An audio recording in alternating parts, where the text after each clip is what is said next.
Hello children of the universe and welcome back to my channel Makeup and Science. My name is Darky and today I am doing a science video whilst I put on my makeup. It's also in combination with my Colourpop 9-pan series, so I will be talking about the immune system. And I thought it was a very good time to talk about that. So if that sounds interesting to you, sit back, relax, and we will get into it. But a little disclaimer, this is just a very basic, broad overview of the immune system. There's so much more in depth and so much more information out there about the immune system. So, I would recommend reading scientific journal articles and science papers and magazines about these sorts of things, or discussing it with your healthcare provider that you feel comfortable with. But pretty much, if you're interested in health, go do a degree in health. I did. And you might enjoy that, and it gives you some life skills.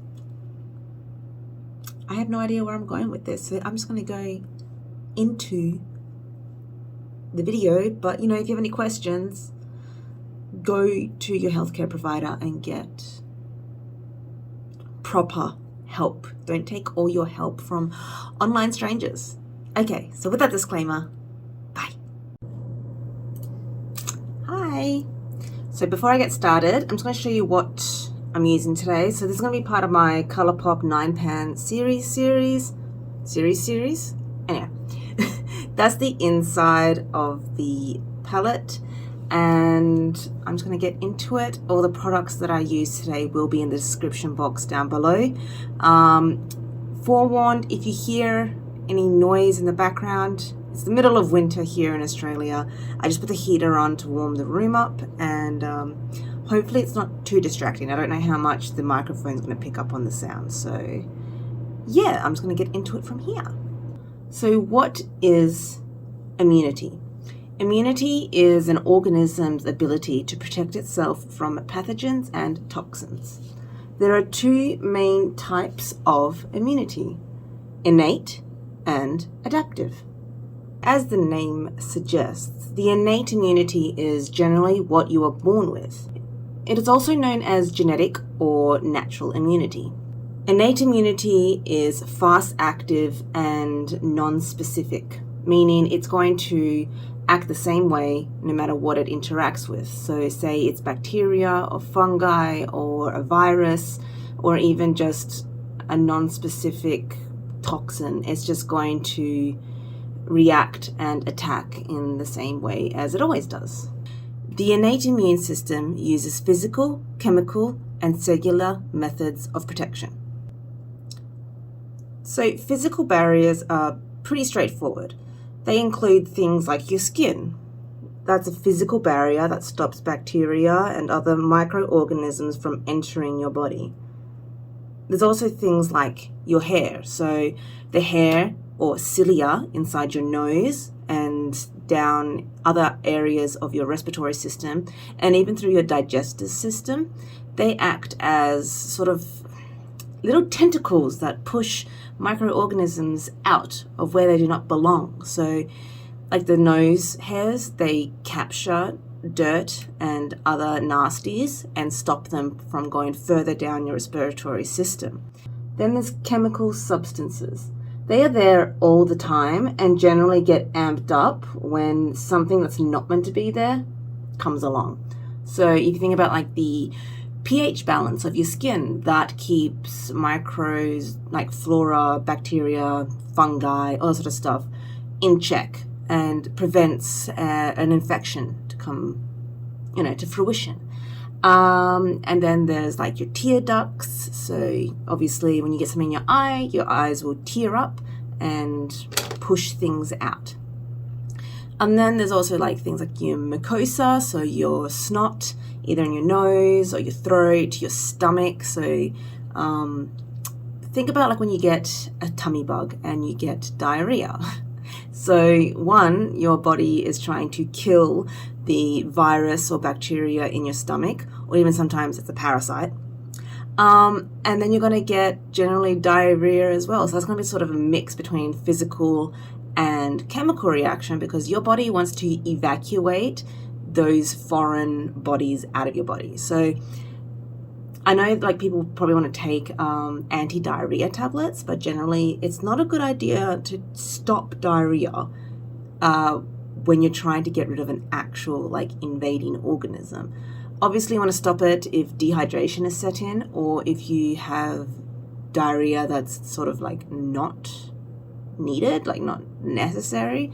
But like, you know, if you just got like 1 day of diarrhea, get it out of your body. It's trying to get rid of the foreign organisms. Lastly, there is cellular defenses. The body's cells recognize cells that are non-self. So think of like your body's not going to attack something that it recognizes as its own body. But if there is something foreign and the cell recognizes that it is not me, it is non-self, then it attacks. So when this happens, it triggers surrounding cells into attack mode. They are designed to neutralize the non-self, whilst also being the first step in activating the adaptive immune system. It also triggers post-inflammatory cytokines. So a lot of blood goes to where the infection is. That's why you get swelling at like a wound site. So you get a cut on your finger, it will get very red and swollen.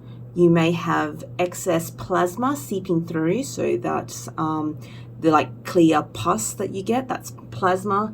And that's generally where like all your white blood cells are, and they are there to kill and also repair any damages that are coming from the attack, and also heat. So another mechanism that the innate immune system creates is increase in temperature. So all microorganisms, or just all organisms, have, you know, a heat range that they are comfortable in, where they develop and grow and live.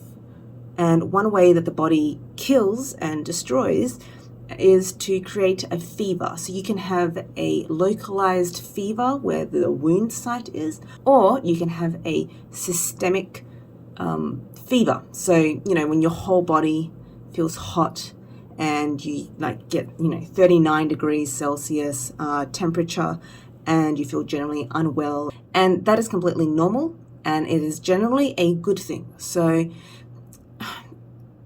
pretty much what we've been taught with, like, say, antipyretics like paracetamol, I think in America it's Tylenol, they are used to reduce temperature. Now, obviously, you don't want to get so high a temperature, especially in children, where you get seizures. And also just for adults, I mean, being extremely high temperature for a long period of time is bad in itself. But say you have a low-grade fever and you're generally quite comfortable and it's not affecting you too much, it is good to have a slight fever, because it is going to kill those unwanted microorganisms. If you don't have a fever whilst being actively sick, it can prolong the illness. So don't have to take my advice. I would suggest getting your advice from a trained pharmacist and or GP, general practitioner, doctor, whatever. But yeah, even with kids, they're like, you know, give paracetamol for comfort, because it is generally just to reduce fever. It's not there for pain. Actually, paracetamol is very shit pain treatment. And yeah, it's actually better in conjunction with anti-inflammatories. So say using ibuprofen with paracetamol. Paracetamol usually increases the effectiveness of other analgesia. I'm going off topic a little bit, but let us continue with the immune system. Now, before I get onto the adaptive immune system, I did want to go over quickly the white blood cells, as they are part of they are the entire cellular defense of the immune system. So white blood cells circulate the body through the circulatory and lymphatic systems. and they are a major defense mechanism for the body. Like other blood components like red blood cells and platelets, white blood cells are made in bone marrow by stem cells. White blood cells are then stored and utilized in the bone, thymus, lymph nodes, the spleen, and various mucosal membranes like the bowel. So there are different types of white blood cells. There are granulocytes, and they have small granules containing proteins inside of their cellular body. There are 3 types. Basophils present after an allergic reaction. Eosinophils responsible for responding to parasitic infections. They also play a role in the general immune response as well as the inflammatory response. Neutrophils represent the majority of white blood cells. They act as the scavengers, helping to surround and destroy bacteria and fungi. These are some of my favorite cells, as they include phagocytes, which pretty much are like the first responders of coming in to kill and clean up like dead cells and bacteria and fungi. So they're like a body like this, and they sort of just open up and engulf what they want to eat. They also have like little tentacles on them, and they like throw the little protein tentacles out and wrap around, say, the fungus or bacteria, or even just like old dead blood cells that are just hanging around in the blood, and they just pull it in and surround it and gobble it up. What's also cool about them is that once they have digested those foreign bodies, they sort of present the antigens, so the attacking cells. They like showcase the antigens on the outside of the cells. So then like B and T cell or B and T lymphocytes come along, and they sort of read what the antigen is so that they can get the correct weapons out to kill the invading force. So then we have lymphocytes, and lymphocytes play a major role in the adaptive immune system. So there's B cells, and B cells produce antibodies that help the immune system mount a response to infection. Then there's T cells that help recognize and remove infection-causing cells. And then there's the natural killer cells responsible for attacking and killing viral and cancer cells. And lastly, there's monocytes. They are also big boys that come in and fight like chronic infections. Okay, now onto the adaptive immune system. So the adaptive immune system, it is activated by the innate immune system. If the innate immune system can't deal with the problem, Big Daddy comes along with the big guns. I'm sorry. The thing with the innate immune system is that it is not specific, whereas the adaptive immune system is, it learns and it becomes extremely specific. So it knows how to kill the invading force very well and very quickly. So there are 2 main cells that are part of the adaptive immune system: the B cell and the T cell, otherwise known as the B lymphocyte and T lymphocyte. So the T cell is part of the cellular immune system, and it takes its fight inside of infected cells. Infected cells express their antigens on the surface of the cell. So think about all those viral images that you see on the media or on the internet where you have an antigen or a virus and it has like little tentacles sort of poking out. Think of those as like the keys of how to enter the viral cell.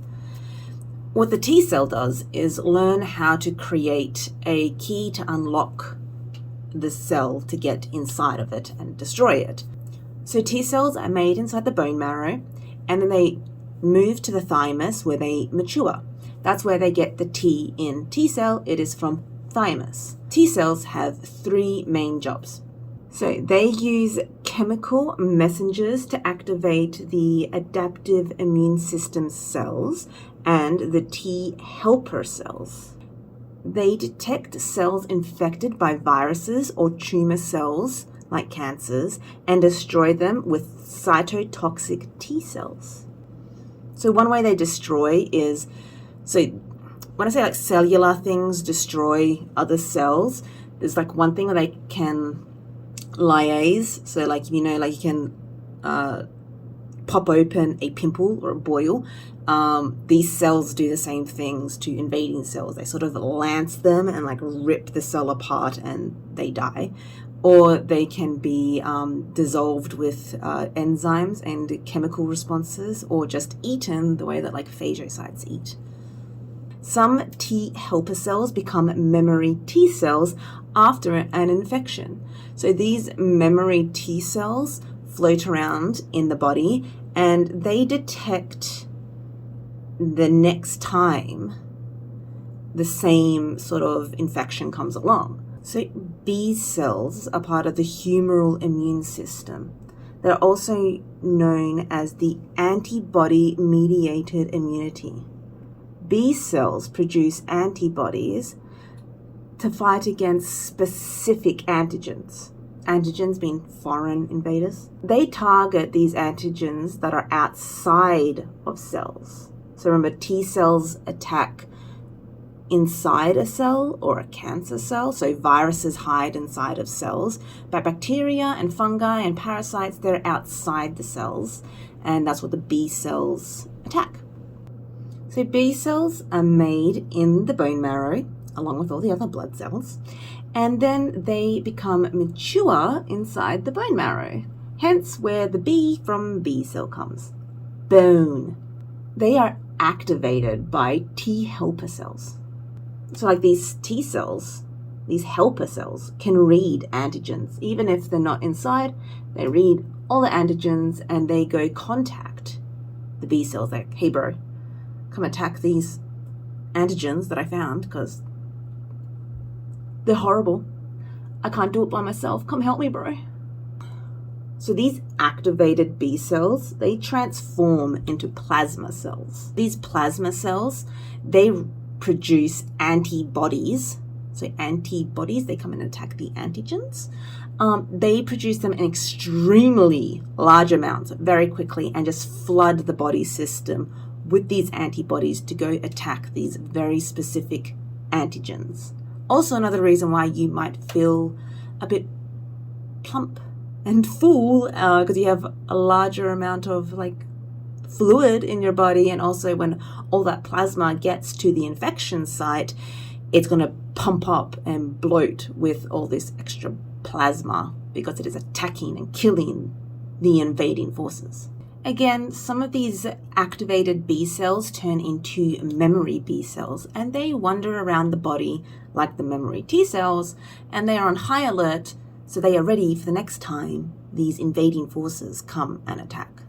Okay, so I couldn't find like any specific information, like data that I wanted to use on this part. So I wanted to talk about like how, say your body's never seen an infection before, how long does it normally take for your body to fight it off, compared to if your body has dealt with this before, and how much faster the disease progression takes.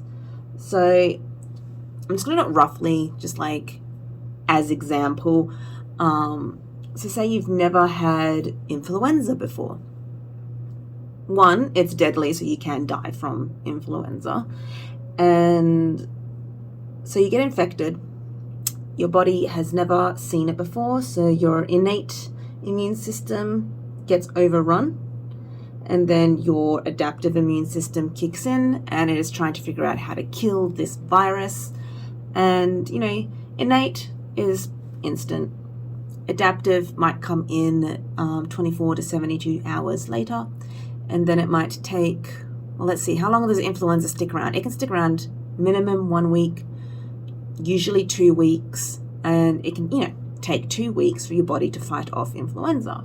Now, hopefully, you're able to just stay in bed and not end up in hospital or, God forbid, die.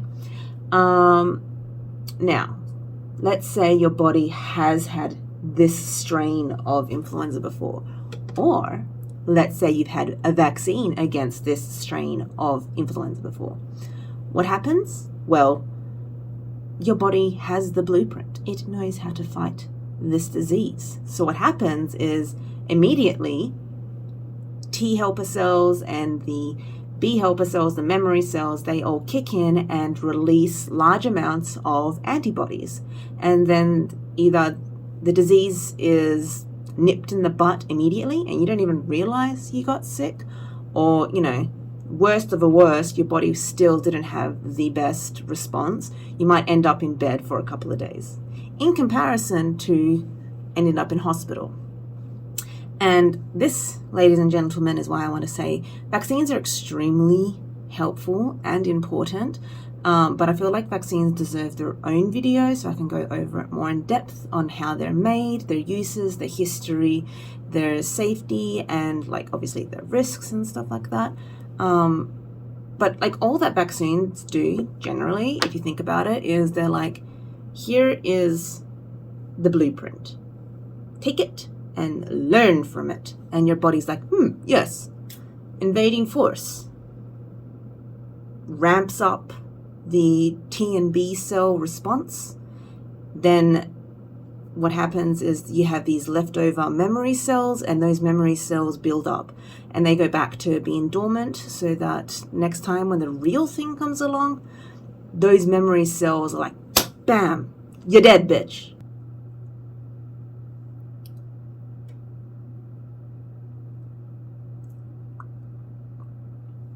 No. Okay, I think I need to throw this out. It's from Lime Crime. It smells bad. It looks bad. I give up on trying to use it.